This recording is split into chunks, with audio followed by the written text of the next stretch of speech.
बोला. नमस्कार, मी मधुरा वेलणकर साटम.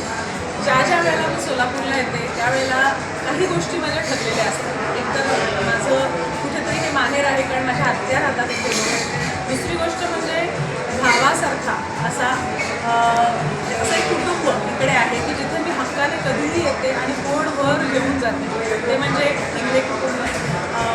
सनी आणि अर्थात सनी आता मी लहानपण पाहिलेलं आहे त्याला. ॲक्च्युली मला आता आठवलं की सुनील दादा आणि बहिणी पंढरपूरहून ज्यावेळेला आम्ही आलो होतो त्यावेळेला आम्ही त्याला रखुमाई आणि विठ्ठल प्रेम दिली होती.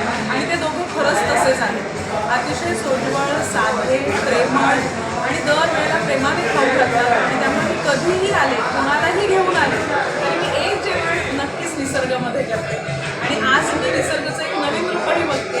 म्हणजे हायवेचा निसर्ग तर आहेच, पण आता सोलापुरामध्ये हे इतकं सुंदर छान असं निसर्ग आता पुन्हा बघायला मला खूप छान वाटतं. पुढच्या वेळेला मी इथे जेवायला येणार आहे आणि मला असं वाटतं की असंच प्रेम त्यांच्या खाण्यात पण असतं आणि म्हणूनच इथे परत परत खायला यायला आवडतं. आणि अगदी मी कधी येऊ शकले नाही ना तर मी एक फोन करते, मला पार्सल पाठवा, चटणी हवी आहे, शेंगा पोळी हवी आहे.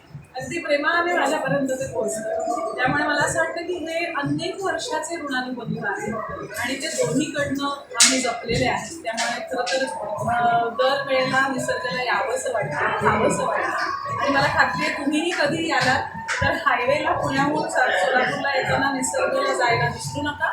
आणि सोलापुरात आला तर आता सोलापुरात सुद्धा निसर्ग आहे, त्यामुळे तिथेही यायला विसरू नका. छान पोटभर मराठमोळं चविष्ट जेवण खायला नक्की.